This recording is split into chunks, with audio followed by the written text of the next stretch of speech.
স্বামী হিসেবে থাকা আমার পক্ষে সম্ভব নয় মা। এটা তুমি আর তে দুজনেই খুব ভালো মতো জানো। শুধুমাত্র নিজের দায়িত্ববোধ থেকে আমি তাকে বিয়ে করে ঘরে তুলেছি। এর থেকে বেশি কিছু ওর জন্য আমি কিছু করতে পারবো না মা। কিন্তু বাবা, তোদের দুজনে তো বিয়ে হয়ে গেছে, এখন এই সম্পর্ককে মেনে নিতে অসুবিধা কোথায়? অসুবিধা আছে মা। তে কতটা আনস্মার্ট আর ভীতু একটা মেয়ে সেটা কি তোমার অজানা? ওকে আমি কোনো ইভেন্ট আমার সাথে নিয়ে গেলে ও একটা কথাও ঠিক মতো বলতে পারে না, সবসময় ভয় আর জড়তায় চুপসিয়ে থাকে। এর জন্য নিজের বন্ধু বান্ধব আর আত্মীয়দের কাছে আমাকে কতটা নিচু হতে হয় সেটা কি তুমি বোঝো? তাহলে তুই ওকে নিজের মতো করে তৈরি করে নিলেই তো পারিস বাবা। মেয়েটা ভীষণ লক্ষ্মী, ভদ্র একটা মেয়ে, তোর কথা মতোই চলবে সবসময়। মা, আমি সবসময় এমন একজনকে জীবন সঙ্গী হিসেবে চেয়েছি যে আমার কাঁধে কাঁধ মিলিয়ে চলবে। আমার কথা মতো উঠবোস করা কোনো রবট আমি চাইনি। একজন দেশের টপ বিজনেসম্যানের স্ত্রী হওয়ার কোনো যোগ্যতা কি আদৌ আছে এই মেয়ের? চাঙ্কুক, ভুলে যাস না, তোর বাবার জন্য আমরা এই পর্যন্ত আসতে পেরেছি। যে সময় তোর বাবা প্যারালাইজ হয়ে গিয়েছিলেন সেই সময় তোর বাবাই কিন্তু সাহায্যের জন্য হাত এগিয়ে দিয়েছিলেন। আজ সেসব আত্মীয় স্বজনের কটু কথার জন্যই তুই তাকে গ্রহণ করতে চাইছিস না। সেই সময় এইসব আত্মীয় স্বজনদের মধ্যে কেউ আমাদের সাহায্যের জন্য এগিয়ে আসেনি, শুধুমাত্র এগিয়ে এসেছিলেন তোর বাবা। সেই জন্য আঙ্কেলের কাছে আমি সবসময় চিরকৃতজ্ঞ থাকবো মা। কিন্তু তাই বলে তাকে মেনে নেওয়া আমার পক্ষে সম্ভব নয়। তোর বাবার চিকিৎসার সমস্ত খরচ বহন করার দায়িত্ব আমার, সেটা আমি অস্বীকার করছি না। কিন্তু তোর আম্মু, আই আন্টি কেন এরকম অন্যায় আবদার করে বসলেন? ওনার স্বামী সাহায্য করেছিলেন বলে কি আমরা ওনাদের গোলাম হয়ে গিয়েছি? হাসপাতালে এমন ভাবে আমার সাথে কথা বললেন যেন ওনার ফ্যামিলির সব দায়িত্ব আমার। উনি কেন আঙ্কেলকে দিয়ে এই অবস্থায় আমাকে প্রস্তাব দিলেন মা? আমার রাজি হওয়া ছাড়া আর কি কোনো উপায় ছিল? আঙ্কেলকে আমি ফিরিয়ে দিতে পারবো না, সেটা তোর আম্মু খুব ভালো করেই জানতেন। উনি ঝোপ বুঝে কোপ মেরেছেন। এতক্ষণ ধরে দরজার বাহিরে দাঁড়িয়ে থেকে নিজের স্বামীর মুখ থেকে বের হওয়া 20 বাক্যগুলো চুপচাপ শুনে যাচ্ছিল তে। আজ তার আর জাঙ্গুকের বিয়ের প্রায় 3 মাস পূর্ণ হয়েছে, তবুও তাদের মধ্যে কোনো স্বামী স্ত্রীর মতো কোনো সম্পর্ক তৈরি হয়নি। এখনো স্বামীর বাসায় আলাদা রুমে থাকতে হয় থেকে। তাদের সম্পর্কে এই টানাপোড়েন দেখে তের শাশুড়ি জিন সিদ্ধান্ত নিয়েছেন নিজের ছেলে জাঙ্কুককে তিনি আজ বোঝাবেন। দুর্ভাগ্যবশত তে সে সময় চা নিয়ে তার শাশুড়ি জিনের রুমে প্রবেশের সময় জাঙ্কুকের বলা কথাগুলো শুনে ফেলে। কথাগুলো শুনে তীব্র অভিমান জন্ম নেয়। তে টলমল চোখে কিছু না বলে চুপসারে নিজের রুমের ভেতরে এসে দরজা বন্ধ করে ঢুকরে কেঁদে ওঠে। তে আর জাঙ্কুকের বিয়ে হয়েছে আজ প্রায় 3 মাস, তবুও তের সাথে স্বামীর মতো আচরণ করতে পারেনি জাঙ্কুক। এখনো একই বাসার ছাদের নিচে আলাদা আলাদা রুমে থাকে তারা দুইজন। যেই দিন থেকে তের বাবার হার্ট সার্জারির জন্য তাকে হসপিটালাইজ করা হয়েছে সেই দিন থেকেই তের জীবন সম্পূর্ণ বদলে গেছে। উচ্চ মাধ্যমিক পরীক্ষা ছিল তের, কিন্তু বাবার অসুস্থতা, চিকিৎসার খরচ প্রকৃতির বিভিন্ন কারণে এই বছর পরীক্ষা দেওয়া হলো না তার। যে হোককে হাসপাতালে আরএম দেখতে গেলে যে হোক আরএম এর কাছে নিজের মেয়ের বিয়ের প্রস্তাব রাখেন। আরএমও বন্ধুর কথায় রাজি হয়ে যায়, কিন্তু রাজি হলো না শুধু জাঙ্কুক। তবু মুখের উপর না করতে পারলো না সে। তের চোখের জল মুছে সিদ্ধান্ত নিল সে আর এই অসঙ্গতিপূর্ণ সম্পর্কে জোর করে পড়ে থাকবে না। জাঙ্কুক অফিস থেকে ফিরে এলে সেও তার সমস্ত অভিমানের কথা বলে দেবে। আজকেও গভীর রাত করে বাড়ি ফিরেছে জাঙ্কুক। এমনটা নয় যে জাঙ্কুক সবসময় লেট করে বাড়ি ফেরে। বিয়ের আগে জাঙ্কুক ঠিক টাইমের মতো বাড়ি ফিরত, কিন্তু বিয়ের পর থেকে জাঙ্কুকের মধ্যে এই অনীহা চলে এসেছে। জাঙ্কুক সবসময় ম্যাচিউর আচরণ পছন্দ করে, কিন্তু তের বাচ্চামির স্বভাব জাঙ্কুকের কাছে বিরক্ত লাগে। আজ সারাদিন অফিসের আয়ত্তে নিজের মায়ের কথাগুলো ভেবে দেখেছে জাঙ্কুক, কিন্তু কোনো সিদ্ধান্তে পৌঁছাতে পারেনি সে। জাঙ্কুককে আসতে দেখে তেও জাঙ্কুকের পিছু পিছু রুমের উদ্দেশ্যে রওনা দেয়। জাঙ্কুক ভাইয়া, আমার কিছু কথা বলার ছিল। যা বলার তাড়াতাড়ি বলো। আসলে ভাইয়া, আপনি যেহেতু আমার সাথে এই বিয়ের সম্পর্কে থাকতে চাইছেন না, আমি আপনাকে আর জোর করবো না। আপনি চাইলে আমাকে ছেড়ে দিতে পারেন। তুমি আর আমি চাইলেও এখন আমাদের আলাদা হওয়া সম্ভব নয়। তোমার বাবা এখনো হসপিটালে, আর এই মুহূর্তে নিজের দায়িত্ববোধ আর বাবার দেওয়া কথা রাখতে আমি তোমাকে ছেড়ে দিতে পারবো না। আর তুমিও যদি ডিভোর্স নিয়ে নিজের পরিবারে ফিরে যেতে চাও, তাহলে তোমার মা আর ভাবি আবার তোমাকে আমার কাছে ফিরে আসতে জোর করবে। লাভের লাভ কিছুই হবে না সিনক্রেট ছাড়া। জাঙ্কুক তের বক্তব্য শোনার অপেক্ষা না করে হনহনিয়ে চলে যায় নিজের রুমের দিকে। ঠায় দাঁড়িয়ে থাকে নিশ্চুপ হয়ে। জাঙ্কুক লম্বা একটা শাওয়ার নিয়ে বিছানায় বসে পড়ে ল্যাপটপ নিয়ে। এখন কিছুটা ফুরফুর লাগছে তার। তের বলা কথাগুলো নিয়ে এতটা মাথা ঘামায় না সে। ল্যাপটপ নিয়ে নিজের কাজে মগ্ন হয় সে। তখনই জাঙ্কুকের রুমের বাহিরে জড়তা কাটিয়ে ডোর নক করতে কাজের মধ্যে ব্যাঘাত ঘটায় আবার মেজাজ বিগড়ে যায় জাঙ্কুকের। আবার আমার রুমের সামনে এসেছো কেন? কি চাই? ভাইয়া, আমি আবার পড়া শুরু করতে চাই। আপনি যে কথাগুলো বলেছেন সেগুলো আমি অনেকক্ষণ ধরে ভেবেছি। তারপর আমি সিদ্ধান্ত নিয়েছি আমি এবার এইচএসসি পরীক্ষা দেব। পড়াশোনা শেষ করা পর্যন্ত আপনি একটু কষ্ট করে আমার দায়িত্ব নিন। একটা ভালো ভার্সিটিতে চান্স পেলে আমি হোস্টেলে চলে যাব ভাইয়া। তারপর আমাকে আর আপনাকে সহ্য করতে হবে না। আর পড়া কমপ্লিট হলে আমি চাকরির চেষ্টা করবো জাঙ্কুক ভাইয়া। তখন তো আর আমাকে ডিভোর্স দিতে আর কোনো দায়িত্ববোধ প্রতিবদ্ধকতা হিসেবে কাজ করবে না আপনার। Not a bad idea. ঠিক আছে, তাহলে তুমি পড়া কমপ্লিট করার সিদ্ধান্ত যখন নিয়েছো, পড়া কমপ্লিট করতে পারো। তোমার ভর্তির সমস্ত ফিস আমি দিয়ে দেবো। তাই খুশিতে আরো কিছু বলার আগে জাঙ্কুক তার মুখের উপরে দরজাটা বন্ধ করে চলে যায়। জাঙ্কুকের এই কাণ্ডে মুহূর্তেই তের খুশিতে ঝলমল করা মুখখানা মলিনতায় ছেয়ে যায়। তে মুখ ভার করে চলে যায় নিজের জন্য বরাদ্দকৃত গেস্ট রুমে। নিজেকে সান্ত্বনা দিয়ে তে নিজে নিজেই বলতে থাকে, আপাতত অপমান সহ্য করে কষ্ট করে পড়াশোনা শেষ করতে, তারপর সবার জীবন থেকে হারিয়ে যেতে পারবি তুই। তারপর আর কারো অপমান, অবহেলা, তুচ্ছ-তাচ্ছিল্য সহ্য করতে হবে না তোকে। ব্যাস, শুধু কয়েকটা বছর, একদিন সব কষ্ট দূর হয়ে যাবে ইনশাআল্লাহ। তের সাথে কথা শেষ হওয়ার পর জাঙ্কুক নিজের কাজে মন বসাতে পারছে না। রাগে ল্যাপটপ বন্ধ করে বিছানা এপাশ ওপাশ করতে থাকে। নিজের মনের অজান্তেই তের হঠাৎ করে বলা ম্যাচুর কথাবার্তাগুলো ভাবিয়ে তুলে গম্ভীর স্বভাবে জাঙ্কুককে। জাঙ্কুক আনমনেই বলে, তেও কি আমার সাথে থাকতে চায় না? এত তারা তার আমার কাছ থেকে ছাড়া পাওয়ার? অবশ্য তাতে আমার কি? আমারও কি খুব শখ জেগেছে নাকি থাকার? বাধ্য হয়ে সম্পর্কের বোঝা টানছি আমি। জাঙ্কুক আনমনে এসব ভাবতে ভাবতে ঘুমানোর চেষ্টা করতে থাকে, কিন্তু আজ আর ঘুমাতে পারে না সে। বিছানা ছেড়ে উঠে পড়ে বিভিন্ন চিন্তার অনগোছায়। জাঙ্কুক বিছানা ছেড়ে উঠে দিবানে বসে সিগারেট বের করে শুকনো টান টানে। একে নিয়ে আজ প্রথমবার এত চিন্তা করছে জাঙ্কুক। কেমন যেন অন্যরকম লাগছে সবকিছু। ভোর থেকে প্রবল উৎসাহে জাঙ্কুকের রুমের আশেপাশে ঘুরঘুর করছে। আজ জাঙ্কুক তাকে কলেজে নিয়ে যাবে বলেছে, তাই সকাল থেকেই তে রেডি হয়ে বসে আছে। তোমাকে কতবার বলেছি তে অযথা আমার রুমের সামনে এসে দরজা নক করবে না? লেট হয়ে যাচ্ছিল দেখে আপনার রুমের দরজা নক করলাম। দুঃখিত, আর আসবো না আপনার রুমের সামনে। এই কথাগুলো বলে আর এক মুহূর্ত দাঁড়িয়ে না থেকে জাঙ্কুকের সামনে থেকে সরে গেল। জাঙ্কুক ভাবছিল তে হয়তো তার ধমকে ভয়ে জড়সড় হয়ে কান্না করতে থাকবে, কিন্তু এই তেকে যেন জাঙ্কুক চিনতেই পারছে না। মেয়েটা ধীরে ধীরে বদলে যাচ্ছে। তার বাচ্চা সুলভ আচরণগুলো একটু একটু করে হারিয়ে যাচ্ছে। বিষয়টা মাথায় আসতে জাঙ্কুকের ভিতর কেমন যেন অস্থিরতা বোধ কাজ করতে থাকে। জাঙ্কুক অস্থির হয়ে হন হন করে বাড়ির বাইরে বের হয়ে মুক্ত বাতাসে জোরে জোরে নিঃশ্বাস নিতে থাকে।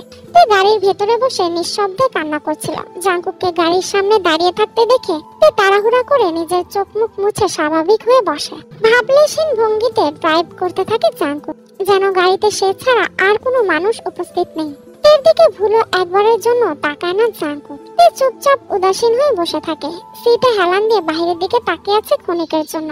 গাড়ির ভিতরে নীরবতা বিরাজ করছে, যেন দুই মেরুর দুজন অপরিচিত যাত্রী তাদের অজানা গন্তব্যের দিকে ছুটে যাচ্ছে। জাঙ্কুকের তের উপর প্রচন্ড রাগ অনুভূত হতে লাগলো, যদিও এর কোনো কারণ নেই।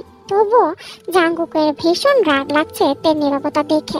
জাঙ্কুক নীরবতা ভেঙে ক্ষীণ আওয়াজে বলল, আমার সামনে বেশি ম্যাচিওর হওয়ার নাটক করতে হবে না তোমাকে তে। নাটক মানে? কিসের নাটকের কথা বলছেন ভাইয়া? এর কথা শোনার সাথে সাথে জাঙ্কুক গাড়ির ব্রেক কষালো। তোমার আমার মধ্যে বিদ্যমান অসঙ্গতিপূর্ণ সম্পর্কের নাম কি? বৈবাহিক সম্পর্ক। তাহলে আমাকে ভাইয়া বলে ডাক দিচ্ছ কেন? খেয়াল ছিল না। কোন দিকে খেয়াল থাকে তোমার? একজন মানুষের সামনে কিভাবে কথা বলতে হয় সেটাই তো তুমি জানো না। বেকুবের মতো আচরণ করে বেড়াও। কতবার বলেছি এই শব্দ ব্যবহার করবে না? তোমাকে এক কথা কতবার বোঝাতে হয়? জাঙ্কুক আরো কিছুক্ষণ থেকে কথা শুনে কলেজের সামনে নিয়ে আসে। পুতুলের মতো দাঁড়িয়ে না থেকে জলদি চলো। তোমার কলেজের কাজ শেষ করে আমাকে অফিসে যেতে হবে। তোমার পেছনে সময় নষ্ট করার মতো অফুরন্ত সময় নেই আমার। জাঙ্কুক থেকে কলেজে ভর্তি করিয়ে ক্লাসে যাওয়ার নির্দেশ দিয়ে গাড়িতে বসে পড়ে। তবে যাওয়ার আগে আবার কি যেন ভেবে গাড়ির জানালা খুলে থেকে ইশারায় সামনে এসে দাঁড়াতে বলে। এর সামনে আসলে জাঙ্কুক আদেশের স্বরে বলে, খবরদার কোনো ছেলের সাথে মিশবে না। এখানে পড়তে এসেছো তুমি, এ কথা ভুলে যাও না। তাই শুধু পড়ার মধ্যেই নিজেকে সীমাবদ্ধ রাখবে। আমি যদি শুনি কোনো ছেলের সাথে কথাবার্তা বলেছো, তাহলে তোমার পড়া এখানেই বন্ধ। Mind it. থেকে কিছুক্ষণ শাসিয়ে জাঙ্কুক কার স্টার্ট করে সামনের দিকে শস্য করে চলে যায়। এর সময় নষ্ট না করে ক্লাসে চলে যায়। এই ক্লাস শেষ করে খুশি মনে বাসায় ফিরে আসে।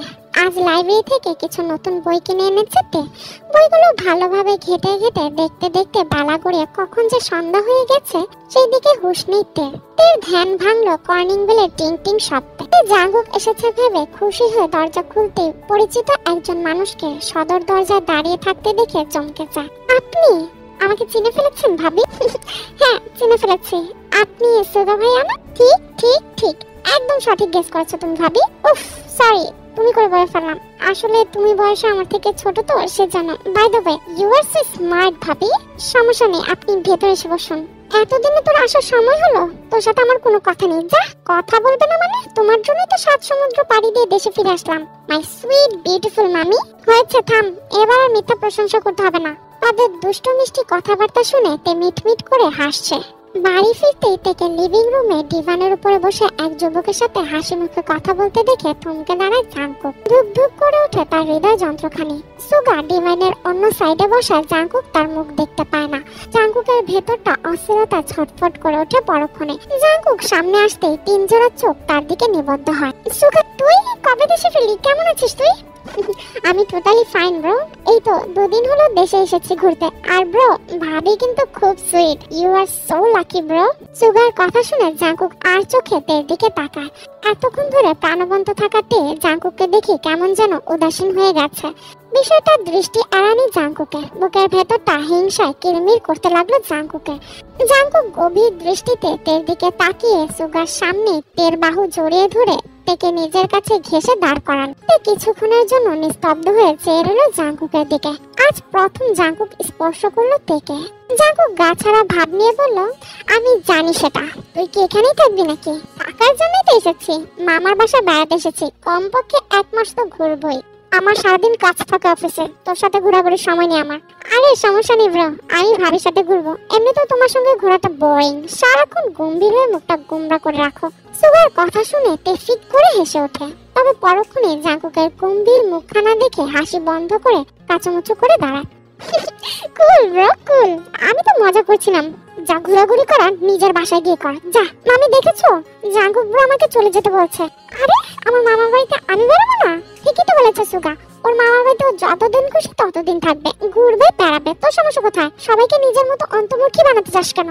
সুগা জাঙ্কুককে আরো রাগানোর জন্য তের দিকে চেয়ে বলে, আর বলো না ভাবি, তোমার হাজবেন্ডকে কিছু বলা যায় না। কিছু বললেই রাগে ছাপ করে ওঠে। খুব মজা নিচ্ছিস না তুই? কতবার বলেছি আমার সাথে অহেতুক মজা করবি না। তোকে এমন জায়গায় ঘোরাতে পাঠাবো, ঘোরার শখ মিটে যাবে। 1 মাস হাসপাতালে ট্যুরে পাঠাবো তোকে আমি। নো ব্রো, আমি বিশেষ ট্যুরে আপাতত যেতে চাচ্ছি না। ভাবি, তোমার গোমরা মুখ জামাইকে সামলিয়ে নিও প্লিজ। এই, তোরা দুজনে থাম এবার। সেই ছোটবেলার মতো ঝগড়া মারপিট শুরু করে দিয়েছিস। জাঙ্কুক সুগাকে ছেড়ে দিয়ে তের দিকে সরু দৃষ্টিতে তাকিয়ে চলে যায় হনহন করে। তে রাতের খাবার তৈরি করার জন্য রান্নাঘরে চলে যায়। কিছুক্ষণ পরেই জিন রান্নাঘরে এসে তেকে রাশভারী কণ্ঠে বলেন, শুনুতে, বাসায় সুগা যতদিন থাকবে ততদিন তোমাকে জাঙ্কুকের রুমেই থাকতে হবে। আমি সাবলেটদের বলে তোমার জিনিসপত্র গেস্ট রুম থেকে বের করে জাঙ্কুকের রুমে শিফট করতে বলেছি। সুগা যেন তোমাদের মধ্যকার সম্পর্কে টানাপোড়া আঁচ করতে না পারে। কিন্তু মা, ওনার রুমে গেলে উনি যদি আবারও রাগারাগি করেন? জাঙ্কুক তো দেখলোই সুগা এসেছে, আর তোমার সাথে রাগারাগি করলে তুমিও রাগারাগি করবে। তে, নিজেকে একটু শক্ত করো মা। নিজের অধিকার নিজেরই বুঝে নিতে হয়। জিন তের মাথায় হাত বুলিয়ে চলে গেলেন। সবাই ডিনার শেষ করে যে যার রুমে চলে যায়। তে কাঁপা কাঁপা পায়ে জাঙ্কুকের রুমের সামনে এসে দাঁড়িয়ে থাকে। জাঙ্কুক ল্যাপটপ কোলে নিয়ে বিছানায় হেলান দিয়ে বসে তের অপেক্ষা করছিল। জিন জাঙ্কুককে আগেই বলেছে তেকে যেন রুমে ঢুকতে দেয়। জাঙ্কুক আজ কোনো রূপ দ্বিমত পোষণ করেনি। কেন করেনি সে নিজেও জানে না। ল্যাপটপ হাতে নিয়ে আর চোখে দরজার দিকে বারবার তাকাচ্ছে জাঙ্কুক। তেকে তবুও না আসায় জাঙ্কুক অপেক্ষা করতে করতে হাঁপিয়ে ওঠে। অস্থির হয়ে রুমের চারপাশে পায়চারি করতে করতে জাঙ্কুক আনমনেই ভাবে, তে আবার সুগার সাথে কথা বলছে না তো। জাঙ্কুক তাড়াহুড়া করে ছুটলো গেস্ট রুমের দিকে। উতলা হয়ে গেস্ট রুমের ডোর নক করা শুরু করলো। সুগা ঘুম জড়ানোর চোখে দরজা খুলে বলল, কি ব্যাপার ব্রো? বউ রেখে আমার রুমে কি কাজ? আমার বউ কোথায়? তোমার বউ কোথায় সেটা আমি কিভাবে জানবো ব্রো? জাঙ্কুক আর চোখে চারপাশে ভালোভাবে পর্যবেক্ষণ করে চলে গেল। এইদিকে সারা বাড়িতে তেকে খুঁজে না পেয়ে অস্থিরতা আরো বাড়তে থাকে। আশেপাশে তাকাতেই জাঙ্কুকের হঠাৎ মনে পড়ে ছাদের কথা। ছাদে একবারও চেক দেওয়া হয়নি। জাঙ্কুক দৌড়ে ছুটে যায় ছাদের দিকে। সিঁড়ির কোটার সামনে তেকে চুপ করে ঘুমিয়ে থাকতে দেখে জাঙ্কুক স্বস্তির নিঃশ্বাস ফেলল। এতক্ষণ ধরে জাঙ্কুকের অশান্ত হয়ে ওঠা মনটি তের নিষ্পাপ মুখশ্রী দেখে শান্ত হলো। জাঙ্কুক সাথে সাথে বুঝতে পারলো তে তার ভয়ে রুমে আসেনি। জাঙ্কুক থেকে ডাক দিতে গিয়েও তার ঘুমন্ত মুখখানা দেখে আর ডাক দিতে পারলো না। নিঃশব্দে তাকে কোলে করে নিজের রুমে নিয়ে এসে পরম যত্নে তাকে বিছানায় শুয়ে দিল। যে মেয়েটাকে নিজের রুমের সীমানায় প্রবেশ করতে নিষেধ করেছিল, আর সে নিজেই সেই মেয়েটিকে কোলে তুলে নিজের রুমের ভেতরে নিয়ে এলো। এসব চিন্তা মাথায় আসতেই নিজের অজান্তেই হেসে ফেল জাঙ্কুক। জাঙ্কুক আজ প্রথমবার গভীর দৃষ্টিতে তের মুখশ্রীর দিকে তাকালো। বুকের ভেতরে কিছু একটা অনুভব হলো আজ, তবে সেই অনুভূতির গভীরতা উপলব্ধি করতে পারল না জাঙ্কুক। জাঙ্কুক তের পাশে শুয়ে ঘুমানোর চেষ্টা করতে লাগলো। ঘুম ভাঙতে জাঙ্কুকের রুমে নিজেকে আবিষ্কার করলো তে। পাশে ফিরতে জাঙ্কুককে গভীর নিদ্রায় আচ্ছন্ন দেখে চমকে উঠলো সে তো ছাদেও ঘুমিয়েছিল, তার মানে জাঙ্কুক তাকে নিজে কোলে করে রুমে নিয়ে এসেছে। এর মধ্যে জাঙ্কুকের ঘুম ভেঙে গেল। নিজের পাশে তাকে চুপটি করে ভাবনায় মগ্ন থাকতে দেখে জাঙ্কুক এক দৃষ্টিতে তাকিয়ে রইল তের দিকে। তেও তাকালো জাঙ্কুকের দিকে। জাঙ্কুকের একটা হাত এখনো তের কোমরে। জাঙ্কুক যেন অদ্ভুত এক ঘোরের মধ্যে চলে গেল ক্ষণিকের মধ্যে।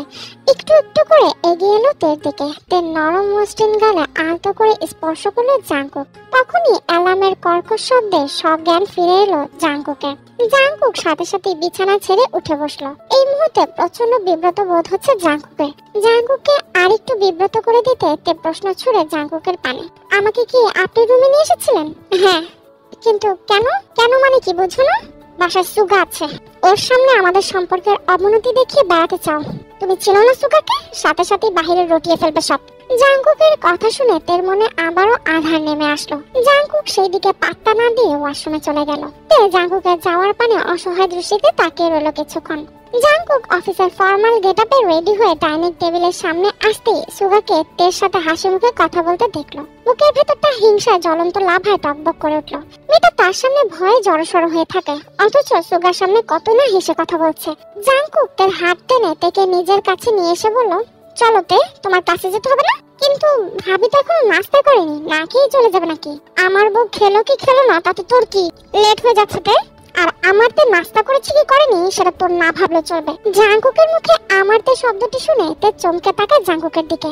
তীব্র অধিকার বোধ যেন ফুটে উঠেছে জাঙ্কুকের কথা। জাঙ্কুক তের হাত ধরে তাকে নিয়ে হনহন করে বেরিয়ে যায়। জাঙ্কুক রাগের মাথায় জোরে জোরে ড্রাইভ করতে থাকে। আস্তে ড্রাইভ করুন প্লিজ, আমার ভয় করছে। কেন? আমার সামনে তোমার তো ভয় করে কেন? আর সুগার সাথে তো ঠিকই হেসে হেসে কথা বলো। খবরদার, আমি অফিসে যাওয়ার পর তুমি ওই সুগার সাথে কথা বলবে না। জাঙ্কুক রাগে কটমট করতে করতে একটি রেস্টুরেন্টের সামনে সে গাড়ি পার্ক করে। এখানে থামলেন কেন? নাস্তা করার জন্য। তাহলে তো আমরা সবাই নাস্তাই করতাম। হাতে ফালতু প্রশ্ন করো না তো। অবাক নয়নে চেয়ে আছে জাঙ্কুকের কাণ্ড কারখানা দেখছে। স্পষ্ট বোঝা যাচ্ছে জাঙ্কুক জেলাসিতে এসব কাজ করছে। থেকে কলেজে পৌঁছে দিয়ে সরাসরি অফিসে চলে যায় জাঙ্কুক। স্যার, আজকে আপনার মিটিং আছে রাত 9টার দিকে। আমি সমস্ত ফাইল চেক করে আপনার ডেস্কে রেখে দিয়েছি। জিনির বলা কথাগুলোর দিকে জাঙ্কুকের কোনো ধ্যানই নেই। জাঙ্কুক তো তেকে নিয়ে চিন্তিত। তের ক্লাস এতক্ষণে হয়তো শেষ হয়ে গিয়েছে, আবার সুগার সাথে হেসে হেসে কথা বলছে না তো। জাঙ্কুক তো জানে তের কোনো যত্নই সে করে না। তে যদি মুহে পড়ে যায় সর্বনাশ। না না, এই কিছুতেই হতে দেওয়া যাবে না। আজকের মিটিং ক্যান্সেল করে দাও, আমাকে তাড়াতাড়ি বাসায় ফিরতে হবে। ঠিক আছে স্যার, কিন্তু জাঙ্কুক জেনির কথা সম্পূর্ণ করতে না দিয়ে ইশারায় কেবিন থেকে বের হয়ে যেতে বলে। জেনি রাগে অগ্নিবোমা হয়ে বেরিয়ে আসে জাঙ্কুকের কেবিন থেকে। জেনি যেতেই জাঙ্কুক ফোন বের করে তেকে ভিডিও কল করে। তে কলেজ থেকে এসে রেস্ট নিয়ে সবেমাত্র পড়তে বসেছিল। হঠাৎ নিজের ফোনে জাঙ্কুকের ভিডিও কল দেখে চমকে ওঠে তে। কল রিসিভ করতে জাঙ্কুক অস্থির কণ্ঠে শুধায়, কি করছিলে তুমি? আর কোথায় ছিলে তুমি? কেন? আমি তো বাসায় আপনার রুমে বসে আছি, মাত্র পড়তে বসেছি আমি। সুগা কোথায়? উনি মনে হয় বের হবেন বিকাল। তোমাকে সাথে নিয়ে যেতে চাইলে তুমি যাবে না, কিন্তু ওর সাথে বেশি কথা বলবে না, বুঝেছো? কথাগুলো বলে জাঙ্কুক মুখের উপরে ফোন কেটে দেয়। একটা স্ত্রী হিসেবে সম্মান দিবে না, আবার ঠিকই স্বামীর অধিকার দেখাতে আসবে। ফালতু কোথাকার। আবার এসব আধিক্যতা দেখাতে আসলে না মুখের উপরে আমি বলে দেবো। আপনার তো জলে কেন? আপনি তো আমাকে স্ত্রী হিসেবে পছন্দ করেন না, তাহলে এখনো তো অধিকার বোধ দেখাচ্ছেন কেন? জাঙ্কুক নিজের কিছু পেন্ডিং কাজ শেষ করে বাসায় যাওয়ার জন্য প্রস্তুত হয়। বাসায় ফিরতে জাঙ্কুকের চোখ জোড়া তেকে খুঁজতে শুরু করে। তেকে রুমের ভেতরে মনোযোগ দিয়ে পড়তে দেখে ঠোঁটের কোণে মৃদু হাসির রেখা ফুটে ওঠে জাঙ্কুকের। মেয়েটা তাহলে তার কথা রেখেছে। আপনি আজ এত জলদি চলে এসেছে? আমার কাজ তাড়াতাড়ি শেষ হয়ে গিয়েছিল তাই। সুগার ফিরবে কখন? সুগার ভাইয়া ওনার বন্ধুর সাথে দেখা করতে যাবেন বলেছিলেন। আজ বন্ধুর সাথে আড্ডা দিবেন হয়তো। যাক, ভালো হয়েছে, না ফিরলে খুশি হব। কিছু বললেন? না না, কিছু না। তুমি খেয়েছো? হ্যাঁ খেয়েছি। সুগা কি এমন বলে যে তুমি হেসে একেবারে কুটি কুটি হয়ে যাও? আপনার তাতে কি? তুমি আমার স্ত্রী। মানেন আপনি? না মানার কি আছে, কবুল তো করেছে। এই তো আর কয়েকটা বছর সহ্য করুন, তারপর আমার বোঝা আপনার ঘাট থেকে নেমে যাবে। খুব তাড়া তোমার আমার কাছ থেকে আলাদা হওয়ার, তাই না? হ্যাঁ, খুব তাড়া। আমার কারো বোঝা হয়ে থাকতে ভালো লাগে না। এর কথা শুনে জাঙ্কুক থমকে যায়, গলা দিয়ে আর খাবার নামে না। থেকে কিছু বলতে চেয়েও বলতে পারে না জাঙ্কুক। জাঙ্কুক খাবার অর্ধেক খেয়ে উঠে যায়। প্রায় অনেকক্ষণ নিজের রুমে বসে অপেক্ষা করে জাঙ্কুক তের জন্য, কিন্তু তে আসে না। জাঙ্কুক রেগে রুম থেকে বের হয়ে দাঁতে দাঁত চেপে বলে, আজও যদি মেয়ে সিঁড়ি কোটা ঘুমিয়ে পড়ে তাহলে ওর খবর আছে। সিঁড়ি বেয়ে নিচে নামতে নামতে তেকে রান্নাঘর থেকে বের হয়ে সোজা গেস্ট রুমের দিকে যেতে দেখে জাঙ্কুক তের পথ আটকে দাঁড়ায়। গেস্ট রুমে যাচ্ছ কেন তুমি? সুগা ভাইয়া তো নেই, তাই আমার জন্য বরাদ্দকৃত রুমে যাচ্ছি। বেশি বুঝো তুমি, বলেছি না পণ্ডিতি করবে না আমার সামনে। যাও রুমে যাও। এখানে পণ্ডিতের কি হলো? সুগা ভাইয়া যাতে আমাদের মধ্যকার তিক্ততা বুঝতে না পারে সেজন্যই তো আমি আপনার রুমে ছিলাম। আজ তো সুগা ভাইয়া নেই, তাই নাটক করার প্রয়োজন নেই। জাঙ্কুকের নীরবতা দেখে তে এক পলক জাঙ্কুকের দিকে চেয়ে স্নান হেসে চলে যায়। জাঙ্কুকও নিজের মন খারাপ করে নিজের রুমে এলো। বিছানায় শুয়ে কিছুক্ষণ ঘুমানোর ব্যর্থ চেষ্টা করলো। জাঙ্কুক লাফ দিয়ে বিছানা ছেড়ে উঠে নিজের মাথায় হাত বোলালো। এমন অস্থির লাগছে কেন আমার? এর আগেও তো আমার রুম থেকে আলাদাই থেকেছে, ওই তখন তো এত অস্থির লাগেনি। জাঙ্কুকের ভাবনাগুলো আরেকটু গভীর হওয়ার আগে ফোনে রিংটোন বেজে উঠলো। আইওয়ানটি এত রাতে আমাকে ফোন করেছে কেন? জিহো আঙ্কেলের আবার কিছু হয়ে গেল না তো? জাঙ্কুক সাথে সাথেই কল রিসিভ করে। ওপাশ থেকে আয়ু বলে ওঠে, কেমন আছো জাঙ্কুক বাবা? আমি তো ঠিক আছি, কিন্তু জিহো আঙ্কেল ঠিক আছে তো? হ্যাঁ, উনি ঠিকই আছে আপাতত। আমি দুঃখিত এত রাতে তোমাকে ফোন দিয়ে ডিস্টার্ব করার জন্য। আসলে কথাটা আমি সকালেই বলতে পারতাম, কিন্তু সময় পাইনি। ইটস ওকে আন্টি, আপনি কি তের সাথে কথা বলবেন? দাঁড়ান, আমি এটাকে ডেকে দিচ্ছি। না না, কথাটা তোমার সাথেই ছিল জাঙ্কুক বাবা। মানে এর আজকে জন্মদিন ছিল। মেয়েটার 18 বছর পূর্ণ হলো আজ। তোমাদের তো কেবল ধর্মমতে কবর পরে বিয়েটা হয়েছে, কিন্তু কোনো রেজিস্ট্রি তো হয়নি, সেই জন্য আর কি। তের আজ জন্মদিন ছিল? কই, মেয়েটা তো আমাকে কিছুই বললো না। বাবা শুনছো? জি আন্টি শুনছি। দুশ্চিন্তা করবেন আন্টি, কবুল যেহেতু করেছি অস্বীকার করব না। জীবন জাঙ্কুক সত্যকে অস্বীকার করার মতো মানুষ নয়। আমি তেকে নিয়ে কাল আমাদের বিয়ে রেজিস্ট্রি করে আসবো। কথাগুলো একদমই বলে ফোন রেখে দিল জাঙ্কুক। এর উপর ভীষণ রাগ উঠলো তার। মেয়েটা ইচ্ছে করে তার জন্মদিনের ব্যাপারটা এড়িয়ে গেছে। সকাল সকাল তেকে নিয়ে কাজে অফিসের উদ্দেশ্যে রওনা দিয়েছে জাঙ্কুক। শুধু শুধু এই ফর্মালিটি কি আদৌ কোনো প্রয়োজন আছে? আমরা দুজনেই জানি আমাদের সম্পর্ক অসঙ্গতিপূর্ণ, তবুও এত আনুষ্ঠানিকতার কি দরকার? আমরা তো আলাদা হওয়ার সিদ্ধান্ত নিয়েছি, তাই না? তোমার মার রিকোয়েস্টে আমি এই কাজ করছি, তাই আমার মাথা না খেয়ে এখন চুপচাপ বসে থাকো। নিজের বিয়ের সকল ফর্মালিটি শেষ করে জাঙ্কুক তেকে নিয়ে আবার বাড়ি ফেরার উদ্দেশ্যে রওনা দিল। জাঙ্কুকের মেজাজ এখন বেশ ফুরফুরে। তেকে হারানোর ভয় একটু হলেও কমেছে। তে সারা রাত জেগে পড়াশোনা করার কারণে গাড়ির মধ্যে ঘুমিয়ে পড়েছে। জাঙ্কুক আর ডাক দিল না তেকে। মেয়েটার ঘুমন্ত মুখখানা দেখলে জাঙ্কুকের আর ডাক দিতে ইচ্ছা করে না তাকে। জাঙ্কুক গভীর নিদ্রায় আচ্ছন্ন তেকে কোলে করে বাড়ির ভেতরে প্রবেশ করলো।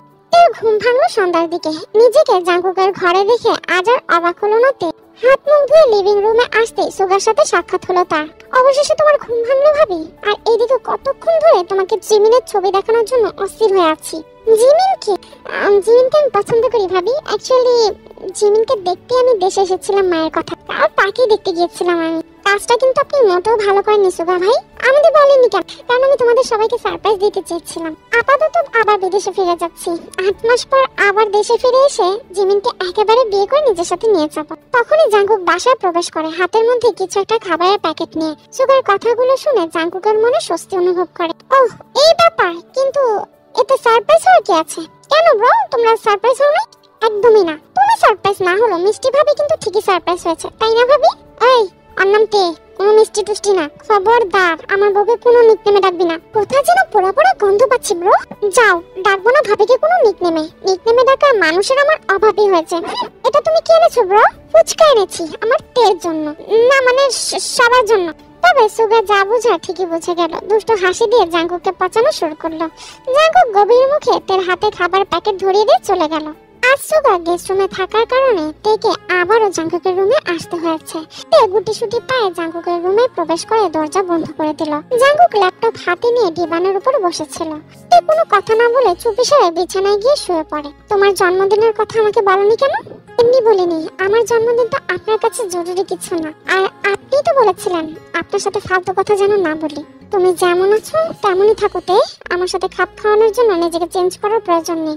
আমি আপনার সাথে নিজেকে খাপ খাওয়াতে চাই না। আমি শুধু চাই আমার আচরণে আপনি বিব্রত বোধ না করেন। সমস্যা কি তোমারতে? ভালো কথা বললেও বাঁচাও কেন? আমি যাই বলি তাতেই তো আপনার সমস্যা। আমার ম্যাচের কথা বললেও দোষ, না বললেও দোষ। আপনি সবসময় আমার খুদ ধরেই বেড়ান। ছলছল চোখে কথাগুলো বলে জাঙ্কুকের রুম থেকে বেরিয়ে গেল। লিভিং রুমে এসে মুখ ভার করে ডিভানে বসে পড়লো। জাঙ্কুক রুম থেকে বেরিয়ে তাকে খুঁজতে শুরু করলো। তখনই জাঙ্কুকের চোখ পড়লো লিভিং রুমের দিকে। রুমে চলো তে, আপনি নিশ্চিন্তে আপনার রুমে গিয়ে ঘুমিয়ে পড়ুন। সুগা ভাইয়া যদি কিছু জিজ্ঞাসা করে তাহলে আমি বলে দিব আমার ঘুম আসছিল না, তাই টিভি দেখছি। মিথ্যা বলতে হবে না তোমাকে তে, রুমে চলো বলছি। রাগিও না আমাকে। রাগার মতো তো কিছু বলিনি, আপনি নিজেই বারবার আমাকে খোঁচাচ্ছেন। জাঙ্কুক কোনো কথা না বলে আচমকাই থেকে কোলে তুলে নিল। কি করছেন আপনি? আমি বলেছিলাম যাবো না। তুমি আজকাল খুব বেশি পাকা হয়ে গেছো তে, কোনো কথা শুনতে চাও না। আমার সাথে বেশি বাড়াবাড়ি করবে না। জাঙ্কুক থেকে কোলে করে রুমে নিয়ে এসে দরজা বন্ধ করে দেয়। রাগে বিছানার একপাশে হেলান দিয়ে চুপটি করে বসে থাকে। জাঙ্কুক ড্রয়ার থেকে একটা গিফট বক্স বের করে তের হাতে ধরিয়ে দেয়। জন্মদিনের প্রেজেন্ট হিসেবে আছে, কিন্তু আমার জন্মদিন তো কালকেই চলে গেছে। কালকে জানতে পারলে কালকেই আনতাম। এত প্রশ্ন না করে খুলে দেখো। বক্সটা খুলে দেখলো ভেতরে একটি হার্ট শেপের ডায়মন্ড লকেট। লকেটটার মধ্যে টি লেখা। আপনি কেন আমাকে সব উপহার দিচ্ছেন? আমরা তো কয়েক বছর পরে আলাদাই হয়ে যাব। জাঙ্কুক ভাবেনি তে এই মুহূর্তে এসেও আলাদা হওয়ার কথা বলবে। প্রচন্ড রাগ উঠলো জাঙ্কুকের তের উপর। জাঙ্কুক কোনো উত্তর না দিয়ে বিছানা থেকে নেমে বালিশ হাতে নিয়ে ডিভানের উপর শুয়ে পড়লো। তাই নিশ্চুপ হয়ে তাকিয়ে রইল জাঙ্কুকের দিকে। মনে মনে বলল, এখন কেন রাগ লাগছে আপনার? একসময় আপনি তো নিজেই আলাদা হতে চেয়েছিলেন। দেখতে দেখতে সুগার চলে যাওয়ার সময় ঘনিয়ে এসেছে। সুগার এর মধ্যে জিমিনের সাথে দেখা করে দিয়েছে তে।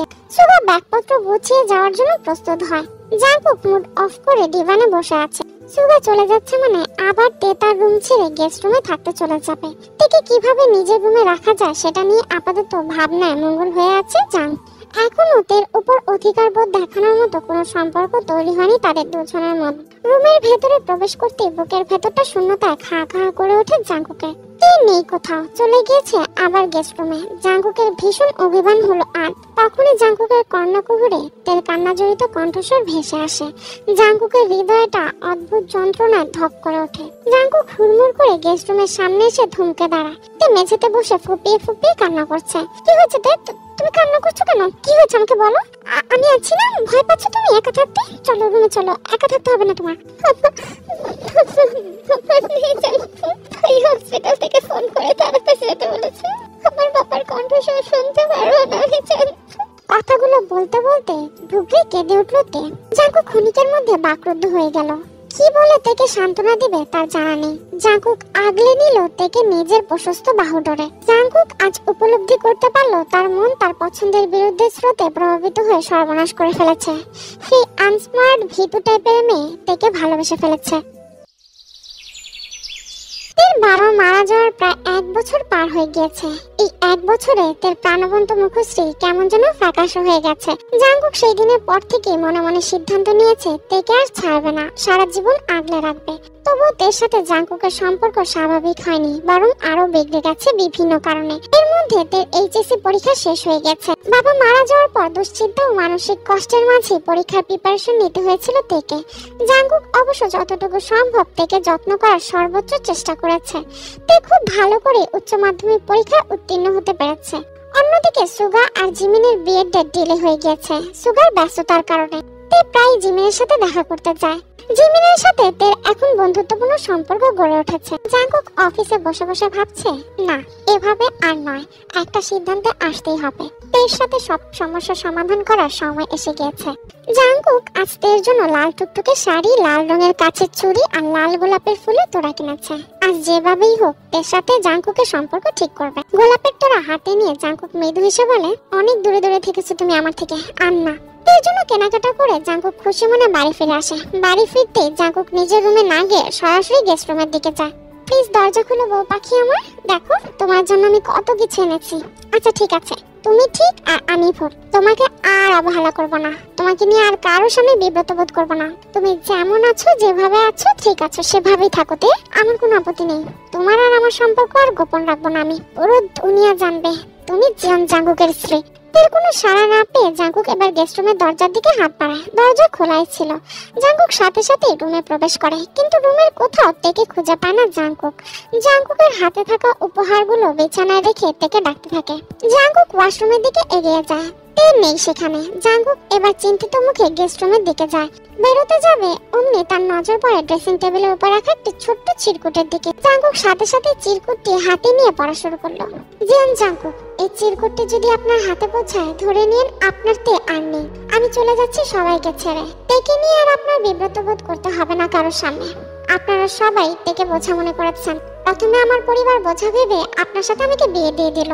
বিয়ের পর তে হলো এক স্বামীর অস্বস্তিকর কারণ। আমি কত করে মাকে আর ভাবিকে বললাম আমাকে ফিরিয়ে নিয়ে যেতে, তারা আমাকে আপনার এই অবহেলা সহ্য করতে বলল।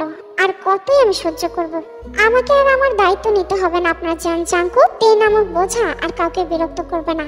আমার তো আর যাওয়ার কোনো জায়গা নেই, তাই আমি এমন এক জগতে হারিয়ে যাব যেখান থেকে আর কোনোদিন আমাকে খুঁজে বের করা আপনার পক্ষে সম্ভব হবে না। তুই আপনার জীবন থেকে আজ চিরতরে হারিয়ে যাবে জিয়ান জাঙ্কুক।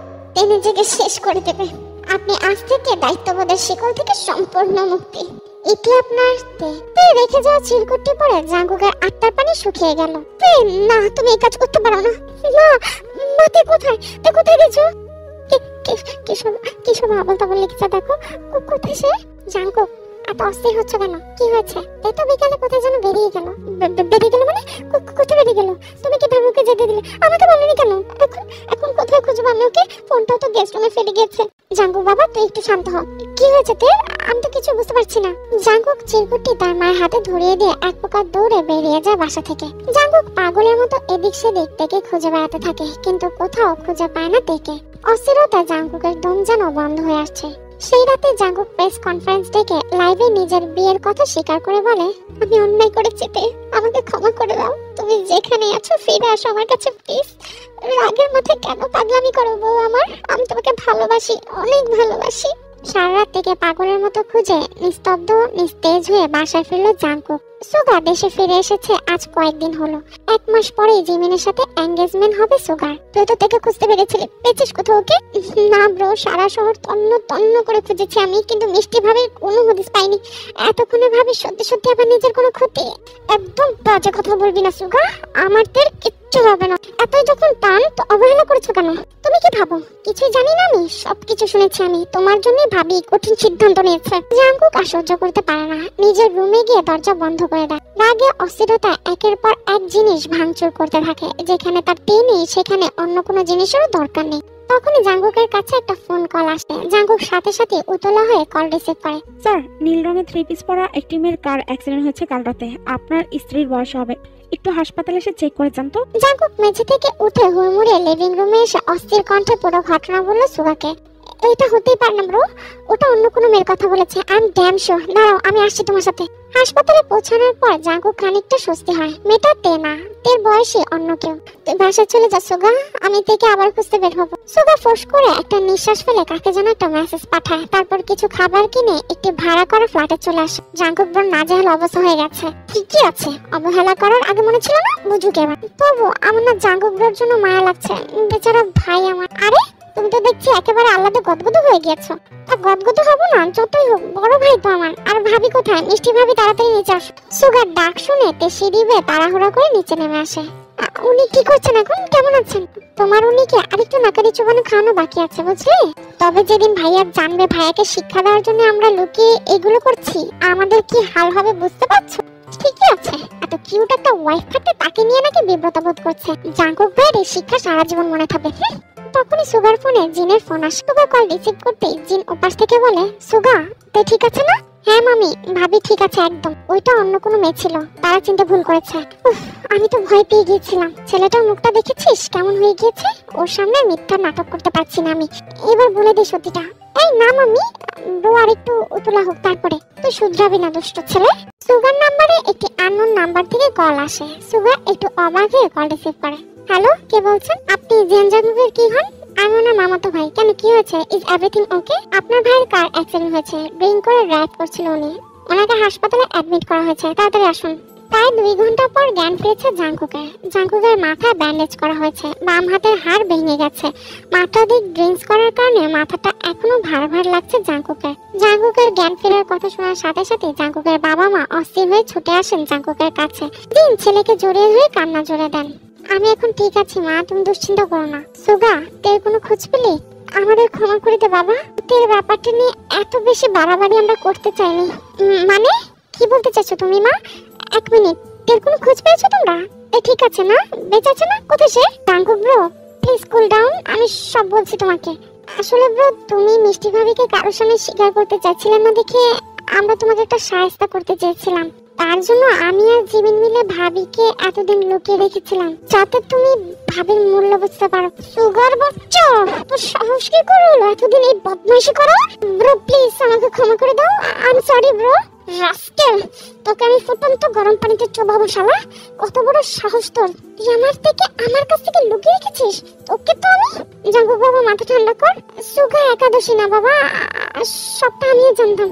তোমরা কেন করলে আমার সাথে এরকম? দুশ্চিন্তা আমার কতটা খারাপ অবস্থা হয়ে গিয়েছিল সেটা জেনেও তোমরা এতদিন চুপ ছিলে। এই কাজ না করলে তুই তোর নিজের করা অন্যায় কখনো উপলব্ধি করতে পারতি না বাবা। আমি সেদিন অফিস থেকে ফেরার সময় সিদ্ধান্ত নিয়েছিলাম থেকে আমি সবার সামনে স্বীকৃতি দিব, কিন্তু তোমরা সবকিছু এলোমেলো করে দিলে বাবা। আমার বুকে আমার কাছ থেকে দূরে সরিয়ে রাখার স্পর্ধা করার সাহস কি করে হয়তো? কত বড় করে যা তোর? কোথায় আমারতে? কোথায় রেখেছিস ওকে? তোর দুশ্চিন্তায় আমরা থেকে তোর অ্যাক্সিডেন্টের ব্যাপারে জানাতেই ভুলে গেছি। সুগা তাড়াতাড়ি যাতে নিয়ে আয়। আমার বউকে আমি গিয়ে আনবো। জাঙ্কুক তাড়াহুড়া করে কাপড় পাল্টে থেকে আনার জন্য বেরিয়ে যায়। সুগা জাঙ্কুকের পিছে পিছে অপরাধী নিয়ে চলতে থাকে। সুগা জাঙ্কুক সরাসরি ফ্ল্যাটে পৌঁছে যায়। জাঙ্কুক অস্থির হয়ে ফ্ল্যাটের ভেতরে প্রবেশ করে থেকে ডাকতে থাকে, কে? কোথায় তুমি? আর লুকিয়ে লাভ নেই, আমি সব জেনে গেছি, বের হয়ে আসো। গর বাচ্চা, আমার তে কোথায় রেখেছিস ওকে? আমি নিজেও জানি না, দাঁড়াও আমি জিমিনকে ফোন করে জানছি। জিমিন, তে ভাবি কোথায়? কেন তে আবার কোথায় থাকবে? ফ্ল্যাটেই তো আছে হয়তো। জিমিন, ভাবিকে আমি আর পুরো ফ্ল্যাটে খুঁজছি, ভাবি কোথাও নেই। কি বলছো তুমি সুগা? আমি তো আজ রাতেই বাসায় এসেছি, মা একবার কল করেছিল দেখে থেকে আমি সাবধান করে গিয়েছিলাম যেন একা কোথাও বের না হয়। সুগা অসহায় মুখ নিয়ে মাথা নিচু করে দাঁড়িয়ে আছে। জাঙ্কুক আর সুগা ফ্ল্যাটের আশেপাশে থেকে খোঁজ করার চেষ্টা করছে। তখনই জাঙ্কুকের ফোনে আননোন নাম্বার থেকে কল আসে। জাঙ্কুক কল রিসিভ করার সাথে সাথে ওপাশ থেকে কর্কট কণ্ঠে বলে ওঠে, আপনি কি জিয়ান জাঙ্কুক? হ্যাঁ আমি জাঙ্কুক। শুনুন মিস্টার জিয়ান জাঙ্কুক, আপনার স্ত্রী তে আমাদের কাছে আছে। নিজের স্ত্রীকে যদি ফিরে পেতে চান তাহলে আমাদের আস্তানায় আপনাকে লাখখানেক টাকা নিয়ে আসতে হবে। বেশি চালাকি করে পুলিশ ডাকার চেষ্টা করলে কিন্তু আপনার স্ত্রীকে আর জীবিত ফিরে পাবেন না। Who the hell are you? আমার স্ত্রী কোথায়? আমি ওর সাথে কথা বলবো। আগন্তুক লোকটি জাঙ্কুকের মোবাইলে তের একটি ভিডিও সেন্ড করে। তেকে হাত পা বেঁধে একটি চেয়ারে বসিয়ে রাখা হয়েছে। আমার স্ত্রীর কোনো ক্ষতি করার চেষ্টা করবেন না, তোমাদের যত টাকা লাগে আমি দেবো, কিন্তু আমার স্ত্রীর গায়ে যেন একটা আঁচড়ও না লাগে। ঠিক আছে স্যার, কালকে সকালের মধ্যে টাকা নিয়ে আমাদের আস্তানায় চলে আসবেন, আর বেশি চালাকি করার চেষ্টা করবেন না। জাঙ্কুক সুগার দিকে তাকিয়ে কুটিল একটা হাসি দিল। জাঙ্কুক টাকার ব্যাগ হাতে নিয়ে কিডন্যাপের আস্তানায় প্রবেশ করে। দেশের শীর্ষ বিজনেসম্যান আমাদের এক ডাকেই চলে এসেছে। আমার স্ত্রী কোথায়? আচ্ছা ওই টিনের ঘরটাতে, কিন্তু আগে টাকার ব্যাগ হাতে দিন। জিয়ন জাঙ্কুকে এত কাছে খেলোয়াড় ভেবেছো তোমরা?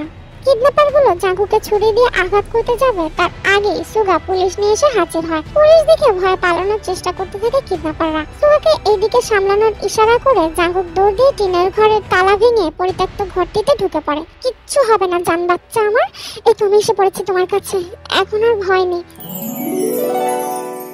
চোখ মুখ কাচুমাচু করে দাঁড়িয়ে আছে জাঙ্কুকের সামনে। জাঙ্কুক নিজের মুখশ্রীতে ইচ্ছে করে কৃত্রিম রাগ আর গম্ভীরতা বজায় করে রেখেছে। লয়ের থেকে একটি চিরকুট বের করে তার হাতে ধরিয়ে দিয়ে জাঙ্কুক রাগান্বিত স্বরে বলে, আমার সাথে করা এই ছলনার ব্যাখ্যা দাও। আমি চিরকুট লিখিনি, এই সব কিছু সুগারের কাজ। ওই রাস্কেলের নামও মুখে আনবে না, কত বড় সাহস ওই সুগার বাচ্চা আমার বউকে আমার কাছ থেকে দূরে সরে রেখেছে এতদিন। আর তুমি সুগার সাথে এসব ফালতু কাজে সামিল হয়েছে। আমি মরে গেলে ভালো হতো তাই না? এসব কথা বলবেন না প্লিজ, আমার ভীষণ কষ্ট হচ্ছে। তাহলে ভাবো আমার কি অবস্থা হয়েছিল এতদিন। পাগলের মতো তোমাকে খুঁজে বেড়েছি আমি। এত অভিমান ছিল আমার উপরে। আমি কি এতটাই খারাপ বউ পাখি? তুমি কিভাবে আমাকে ছাড়া এতদিন থাকতে পারলে? আমার কথা একবারের জন্য কি মনে পড়েনি তোমার? সব দোষ কি শুধুই আমার? আপনার কোনো দোষ নেই। আমি চলে না গেলে আপনি এতদিন নিজের জড়তা কাটিয়ে উঠতে পারতেন, আমাকে স্ত্রী হিসেবে স্বীকার করতে পারতেন সবার সামনে। এই যে দেখো, তোমার অভিমান ভাঙানোর জন্য সেদিন তোমার পছন্দের শাড়ি, লাল রঙের কাচের চুড়ি, লাল রঙের গোলাপ এনেছিলাম। আমি তোমাকে আমার স্ত্রী হিসেবে স্বীকার করে নিতাম অনেক আগেইতে, কিন্তু তুমি কি করলে? আমাকে রেখে চলে গেলে। হৃদয়হীন মানবিক কোথাকার। আমি হৃদয়হীন হলে আপনি কি? আমি তোমার প্রেমিক পুরুষ। জাঙ্কুকের কথা শুনে লজ্জায় রক্তিম আভা ফুটে উঠলো তের মুখে। জাঙ্কুকের সামনে থেকে সরে যেতে নিলে জাঙ্কুক তার হাত টেনে নিজের কাছে নিয়ে এসে বলে, কোথায় যাচ্ছ বউ পাখি? গেস্ট রুমে যাচ্ছি। কোথাও যেতে দিব না আমি আমার থেকে। তুমি আমার রুমে আমার বিছানায় আমার বুকে থাকবে, বুঝলে? জাঙ্কুক তের কোমর জড়িয়ে ধরে আর তে জাঙ্কুকের চুল খামচে ধরে। তারা দুজন দুজনকে ডিপলি কিস করতে থাকে। জাঙ্কুকের ওষ্ঠগুলো তের ওষ্ঠের সাথে মিশে যায়। তের নিঃশ্বাস বন্ধ হয়ে গেছে। জাঙ্কুক কিস ব্রেক করে। তে খুব জোরে জোরে শ্বাস নিচ্ছে, যার শব্দ জাঙ্কুকের কানে গিয়ে লাগে। জাঙ্কুক আবারও তেকে কিস করা স্টার্ট করে। কিস করতে করতে তেকে দেয়ালের সাথে পিন করে এবং তেকে ওর হাঁটুর উপরে বসিয়ে নেয়। জাঙ্কুক দেখে তের লিপস গুলো লাল হয়ে গেছে, যা জাঙ্কুককে আরো আকৃষ্ট করে তুলছে। জাঙ্কুক তেকে কোলে তুলে নিয়ে বেডে শুয়ে দেয়। জাঙ্কুক এবার একটু আস্তে আস্তে শুয়ে পড়ে। তেকে বুকের উপর শুয়ে নেয়। জাঙ্কুক তের মুখ তুলে আবারও কিস করতে থাকে আর দুই হাত দিয়ে তের ফুল বডি টাচ করতে থাকে। এভাবে চলতে চলতে জায়গা পরিবর্তন করে দুইজনে। জাঙ্কুক তেকে নিচে ফেলে উপরে উঠে যায়। জাঙ্কুক তের পুরো শরীরে বাইট করতে থাকে, ঘাড়ে লিক করতে থাকে। তের ফুল বডি রেড মার্ক করে দিয়েছে জাঙ্কুক। এই সকল দাগগুলো ভালোবাসার চিহ্ন। জাঙ্কুক তের বুকে জোরে জোরে প্রেস করতে থাকে। তে ব্যথায় চোখ মুখ খিচে বন্ধ করে না। এবার জাঙ্কুক মেইন পার্টে যায়। তের শরীর গরম হয়ে যায়। জাঙ্কুক আর তে দুজনেই ঘামছে। জাঙ্কুক এবার তেকে আনড্রেস করে নেয় এবং তের ভেতরে নিজেকে ইন করে দেয়। জাঙ্কুক যখনই ইন করে তখনই তের শরীর কেঁপে ওঠে। এরপরে শুরু হয় তাদের লাভ মেকিং। কষ্ট হচ্ছে জাঙ্কুক আবার তের লিপে কিস করতে থাকে, তেকে ভালোবাসা দিতে থাকে।